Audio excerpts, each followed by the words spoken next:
From this class onwards, now we will move on to 2D NMR spectroscopy. Till the last few part of the course we have looked at 1D NMR. So, now let us start with the important aspect of NMR spectroscopy, which is 2-dimensional NMR. Here we are going to see how a 2D NMR spectrum is recorded, what are the basic principles involved in 2D NMR and how it can be interpreted, and also in the last part of the course we will be looking at how we can use 2D NMR for different applications. Typically 2D NMR applications is basically in the case of organic molecules very useful, and also it is very useful in the case of peptides which are made up of amino acids. So, we will see that in the last part. Right, we will now get start with the 2D NMR basics. So, you can see as we saw here in the case of 1D NMR, there are few limitations of 1D NMR which you cannot some information which you cannot obtain from 1D NMR. So, let us see what are those drawbacks of 1D NMR. Number 1, it is not possible to correlate two different chemical shifts by 1D NMR. So, what do we mean by this? What it means is for this you have to imagine the 1D spectrum, let us say of a ethanol molecule where we have a CH2 CH3 for hydrogen. So, now there in case of ethanol is very straightforward that there is a CH2 system H2 and there is a CH3 H3 and they are J coupled to each other, and one gives you a triplet, another gave us a quartet, right. So, CH2 gave us a quartet and CH3 gave us a triplet. So, that was simple. But now if I go to some other molecule, we will see down the line some examples. But if I go to some other molecules where there are more than these pairs of protons, so CH2 CH3 I call them as a pair. So, if I see such multiple pairs in a proton spectrum, I do not know which pairs are correlated with each other. So, which CH2 and which CH3 are correlated with each other. So, that information is not obtainable from 1D spectrum. So, one has to therefore use a 2D NMR which will help us to know which pairs are possible. So, let me illustrate this with a picture we can look at a schematic drawing. For example, let us say I have a hypothetical molecule where I have a CH3 and a CH2 somewhere in the molecule, and somewhere down the molecule. So, this is the same molecule, I have another CH2 and another CH3. Okay, so, there is some hypothetical molecule like this. Now, what will happen is this CH2, this proton is coupled to this proton. So, you expect a triplet for this, a quartet for this, but at the same time similar thing is happening here.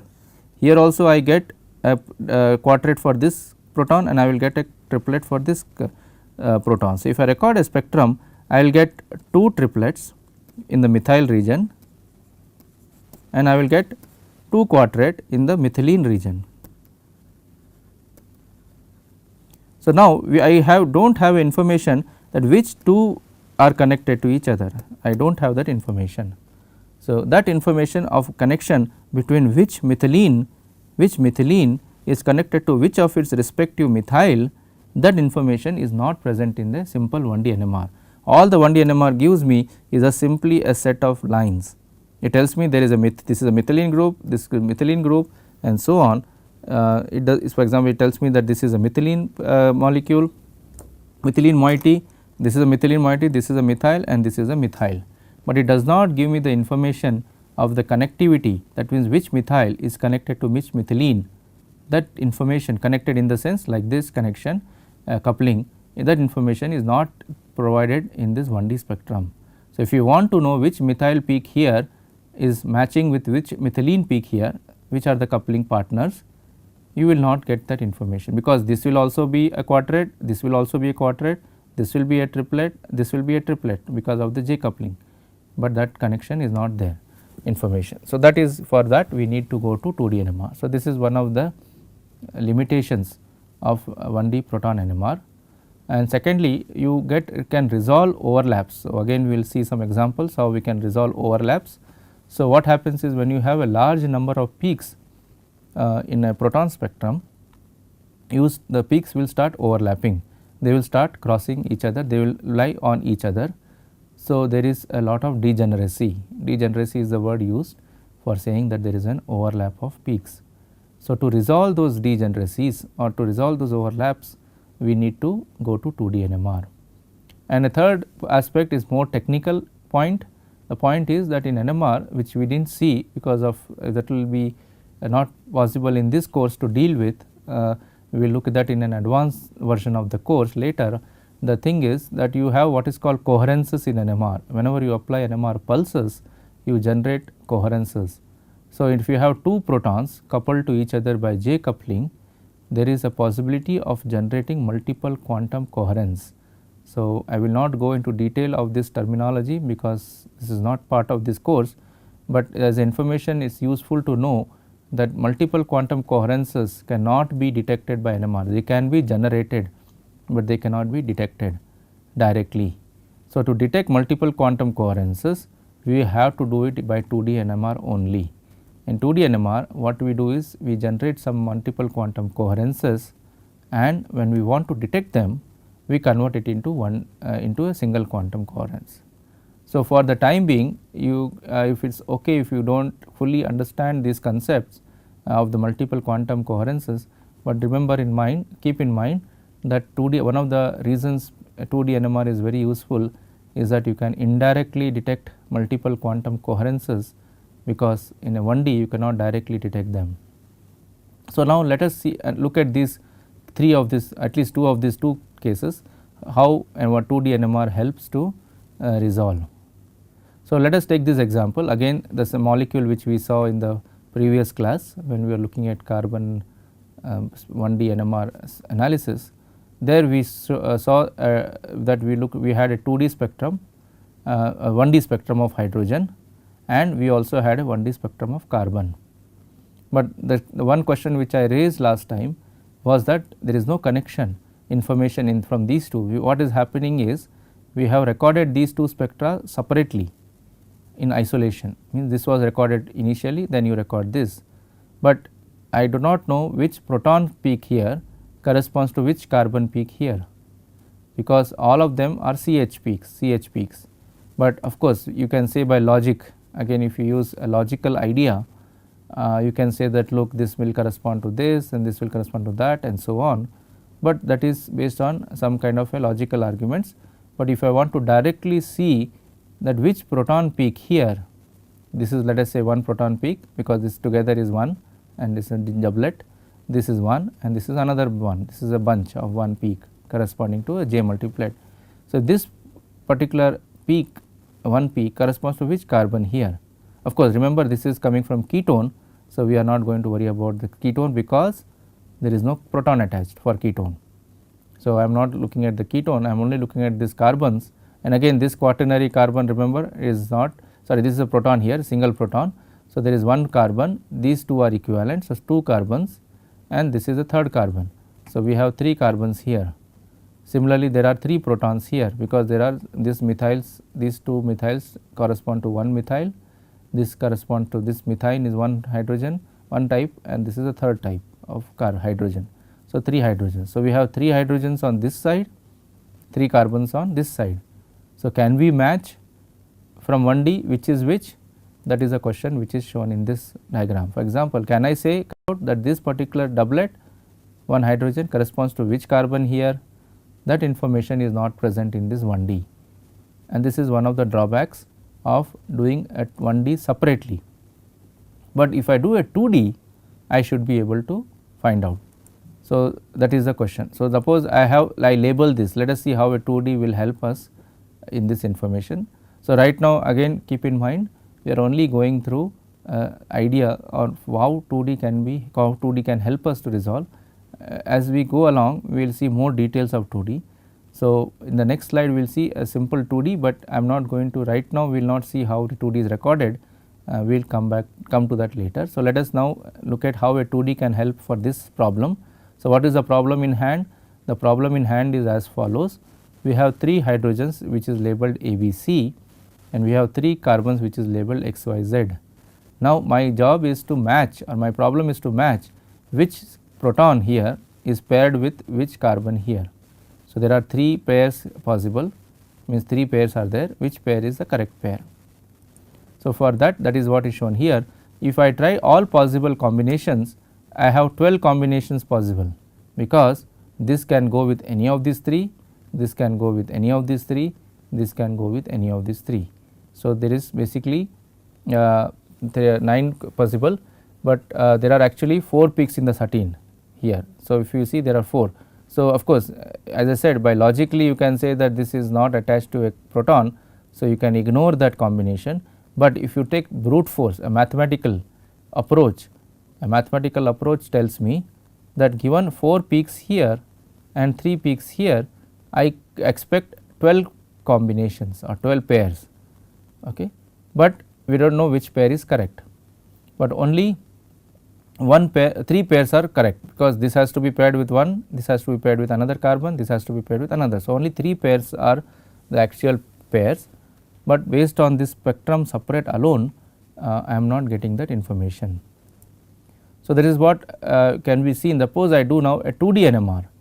Okay. So, if I do a 2D spectrum, that means on this axis I have put the proton, and in this axis I have the carbon. Okay.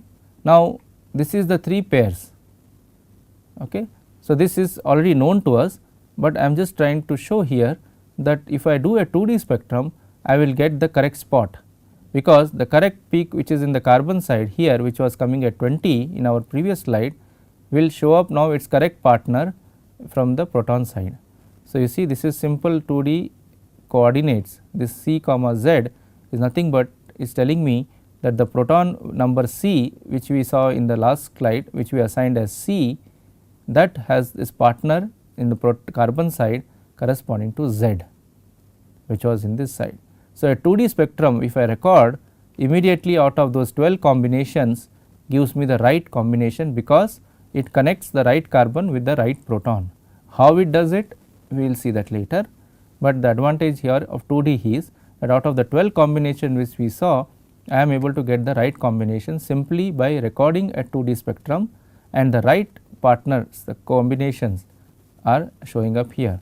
So, similarly, if you look at the second combination B to Y, it comes in the 2D spectrum, because that is the only one which matches with this peak and corresponding to its partner. If you draw a line and a straight line here, that is that peak which was a 2 ppm value, and that now corresponds to this carbon. And the last combination was the septet. So, if you recall in the last slide, we saw a septet, and the septet was basically at around 3 ppm, 2.5 to 3, and that septet is what is coming here, and its corresponding carbon is basically here at 40 ppm. That is what is shown here. So, this is basically what we saw, that if you see x, y, z, the A matches with the C matches with Z, okay, and B matches with Y, and A matches with X. So, this is basically what is how the 2D information helps us to resolve the ambiguity. So, what was the ambiguity? The ambiguity from the 2 separate 1D was that we don't know which proton peak matches with which carbon, which 2 carbon proton are paired with each other, but from the 2D that pairing directly comes, because that is how the 2D is done, where the correct pairing shows up by a simple this axis. So, on the y axis is your chemical shifts of carbon, and x axis is the chemical shifts of hydrogens. So, this is what we say correlation. So, the word correlation is used in NMR, 2D NMR very often. The idea here is that we are correlating the 2 frequencies, means we are connecting or matching the 2 chemical shifts. One is carbon chemical shift, is hydrogen, and by connecting those 2, I am able to figure out which proton is correlated with which carbon chemical shift. Okay. So, this is an example of what is called as a heteronuclear NMR experiment. Why hetero? Because we are connecting a carbon with proton. If I have proton on both sides y and x, we will use the word homonuclear. Homonuclear means same nucleus, same type, that is hydrogen and hydrogen. If I use heteronuclear, means it is hydrogen and carbon. It can be carbon carbon also. So, carbon carbon on both axes can also mean is a homonuclear. So, remember again, I have not generated this 2D spectrum from my 1D spectra. 1D spectra was done separately, A 2D spectrum is recorded separately. So, please do not confuse that this 2D spectrum which I gave an example is coming from the combination of 1D which we saw in the previous slide. That is a separate thing. We are recorded separately 1D, but when we record a 2D separately, this is not generated by combining the two 1Ds, it is generated by a different method which we will see. By doing a 2D, I am able to get that ambiguity resolved. So, let us see at the second. Okay, so, this is what is shown here, that is what I said, that you are actually correlating two different types of nuclei. So, we use the word heteronuclei. Now, let us look at again this example in a different way. So, there is one more case. The question is which protons are coupled to which proton. So, this is a separate problem. In the first case we saw which proton is coupled to which carbon, that is what we saw in the previous slide. For the same molecule now, now we will not look at the carbon, we are looking at only the hydrogens. Now, can we say that A is coupled to B, because of this it is getting this multiplied, or is it that A is coupled to C? Now, which is A, which is B, which is C, we do not know, we just label these 3 protons, 3 peaks as A, B and C. So, the question we are trying to ask here is that given a peak doublet here, means it is coupled to some proton, it cannot generate a doublet if this is not coupled to anything. This for example is not coupled to any proton. So, therefore, there is no coupling of B to any of the protons, but C should be coupled to A, only because of that it should be able to get a doublet. Similarly, A should be coupled to C, only then it can give a multiplet. So, this information of which two hydrogens, these are all hydrogens now, which two hydrogens are coupled to each other, that information is not coming from 1D. In this case, yes, in this case it is easy to say, because this B is not coupled to anybody, therefore, it is a singlet. So, I can say conclude that yes, A should be coupled to C. But remember, in a more complicated system, this information is not going to be there, and therefore, it is required to do a 2D NMR to give you this information. So, let us see how 2D NMR gives that information, which is shown here. So, you see if I record a proton to proton spectrum, means both axis is proton now or hydrogen now here, compared to the last example where we saw carbon was shown here, but now we are looking at hydrogens on both axes. So, this is a 2D homonuclear NMR experiment, and that type of experiment, what it is doing, it is correlating, again remember the word correlation, it is correlating a proton with another proton, and how these protons correlated, it is taking a proton which are coupled to each other are correlated. So, if you see here, this proton which is at 1 ppm, which is a C, it is showing that that is correlated to the proton which is A and the x axis. What is A? A is this proton.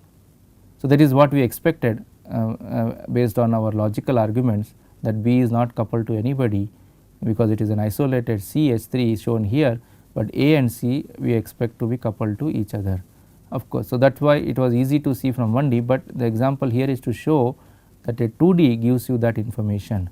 So, in this particular case the information was obtained not directly, but by our logical arguments, but here the information is directly obtained, and you can actually see in this particular case that you can see that there is a coupling between, there is a correlation between the two protons. So, for example, if I have many CH-Ca pairs, okay, so in this case there was only one A, one C, but remember I showed you in the beginning of the class today that you can have many CH3, CH2 groups in a big molecule. So, you will have many such AC pairs, you may have many isopropyl groups, right. You may not have only just one isopropyl in a molecule, you may have multiple isopropyls. So, in all those isopropyl groups, how do you know the Ca pairs? Because you will get many of these doublets, you will get many of these septets. So, which septet is coupled to which or connected to which doublet, that information you will not get from a 1D, but that you will immediately get from a 2D, because the septet which comes at this position will be automatically or correlated with the doublet at this position. So, if you have many doublets here and many septets here, they will get individual peaks. This is called a peak. So, you will get individual spots here for each septet doublet combination. So, that is how 2D NMR is another example how it helps us to find out which protons are coupled to which protons. So, this is the first point which we saw, advantages of 2D. Now, let us see the next example of 2D which helps to resolve overlap. So, this is what I was saying in the previous, that B is not coupled to any hydrogen, therefore, it is absent in the spectrum. So, this type of experiment is called homonuclear. So, two homonuclei are coupled to each other or are detected on both axes. So, it is a example of a homonuclear experiment. So, now as I said, in a simple molecule like ethanol, it is very simple to say that okay, these are the two coupled to each other, because there is only two hydrogens seen in the spectrum. But look on this side, this is a complicated molecule, it is a protein molecule which is made up of amino acids, and all the hydrogens which are shown here by grey color balls, all of them will get a peak here. So, you see it is a very complicated spectrum, it is not very simple like this. So, therefore, for such complicated spectra or spectrum, we cannot use simply say which hydrogen is coupled to which hydrogen. In fact, we cannot even see the hydrogen's peaks properly. So, to resolve overlaps, to get that correlation information, we have to do 2D NMR. There is no choice for us for a bigger molecule like a protein or a peptide. Even for a small organic molecule like a drug molecule, which may be the molecular weight will be around 500 or so, even for those kind of molecules, we need to do 2D homonuclear or heteronuclear spectra, so that we can get the information of which coupled peaks are there here. Okay. So, let us look at another example how we can see resolve overlap. So, this is a very interesting example which I am going to talk about. This is just a hand waving argument, this is just example from not from NMR, this is a non NMR approach. So, let us say that you have a name of a person called Anil Kumar. Okay. So, this is actually a name of one of my colleagues. So, I am just going to take that example. So, let us say I am trying to search the phone number of Anil Kumar from a directory. So, let us say I look at only the surnames. So, if I look at surnames, obviously there will be number of Anil Kumars, right, number of Kumars. There need not be Anil Kumar, there can be many other Kumars. So, you see this is what I have depicted schematically here, saying that there are many Kumars and they are all having in the line, because that is called overlap, they are all overlapped. So, I do not know obviously which Anil Kumar, there are many Anil Kumars. So, I do not know which is many Kumars. So, I cannot simply look at the Kumar and get the phone number. Let us say I look at the first name, suppose I search in the directory by another approach, I start looking at the first name, again there will be many Anils in the directory. So, I will not be able to figure out which Anil is the one I am looking for. But if I combine the two, so this is what is shown here, many first names are Kumar, many surnames have, sorry, many first names are Anil. So, let me correct it, here let us say Anil, okay, and many first surnames are this one surnames Kumar. So, they overlap. Okay. But now if I combine the two, it is very obvious that there will be probably only one Anil Kumar, or there may be many Anil Kumars, but at least now by combining the two, correlating the name with the surname. So, you see now the correlation is coming out of this example. So, what I am trying to do, I am correlating or connecting the first names of people with their surnames. So, when I do that correlation, I get a unique combination, because there may be only one Anil Kumar in this directory, or there will be, even if there are several, at least I have separated them out of the unwanted names which are having different first name, but they may have surname as Kumar, or they may have first name as Anil, but different surnames and so on. So, by using this kind of a correlation idea, I have now reduced my ambiguity, means I have reduced my problem to a very simple problem, that now I am focusing only on the combination. So, this is basically what is the idea of 2D NMR, that it helps you to resolve that you can, let us say you resolve the peaks. Let us say I connect the chemical shifts. So, in the earlier examples we saw, we use chemical shift in both the axes, we use carbon proton on one side, carbon on the xy axis. So, you see by combining the carbon and proton chemical shifts, I was able to get a unique combination and I was able to resolve the overlaps problem by going from, instead of I have 12 combinations which were possible. If you remember, we saw that in case of 3 protons and 4 carbons, we had 12 combinations. but instead of 12 combination I reduce the problem by going only to 2 combinations. So, by 3 combinations. So, this is how was an example of how we can resolve overlap. So, similar is an example shown here that NMR 2D NMR helps us by correlating the chemical shifts from 2 dimensions using 2 dimensions. So, this is basically how 2D NMR spectrum is recorded. So, how do you actually practically do this experiment? So, now we will look at the details of how a 2D NMR is done in reality. So, we will go through several different ways of explaining how 2D is done. So, I would suggest that you have a look at all the possible explanations. So, we will see the first one how it can be done. So, the first thing what we do is that we start with an RF pulse. So, this is similar to what we do in 1D NMR. We apply an RF pulse, okay, that is called excitation. So, we excite a nucleus from alpha state to beta state by applying an RF pulse.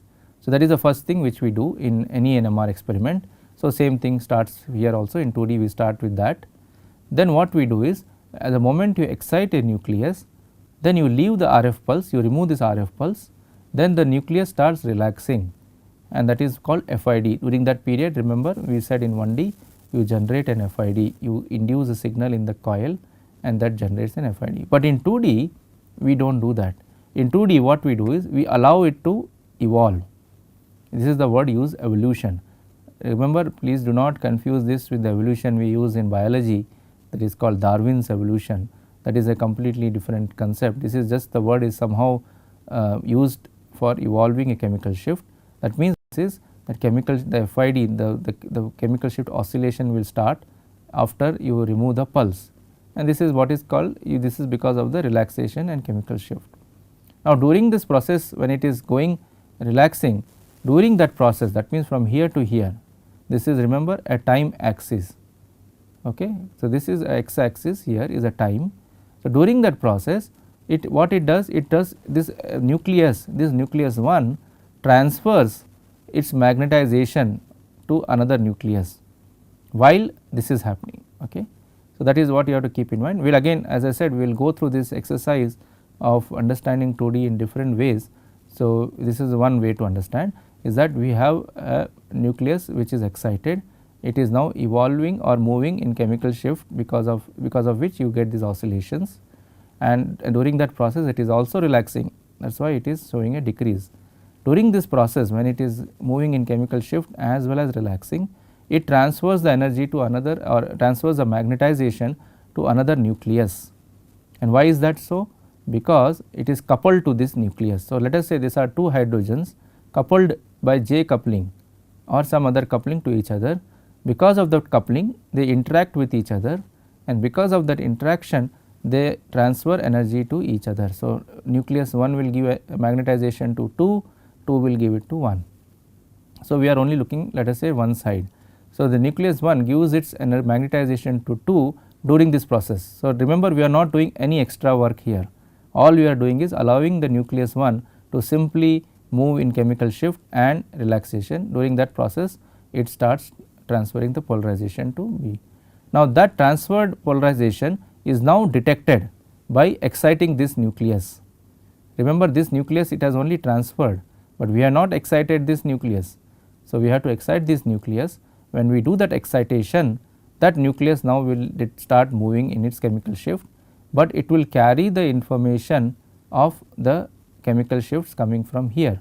So, these two informations are coupled to each other, and what is done is, this is what is detected physically by using a receiver. So, this is like the 1D NMR where we detected the signal, but here we did not detect, we simply allowed it to evolve, we say, with chemical shift. During that process it transferred, we then excited this nucleus and detected its signal, but that signal what comes out is having the information of this.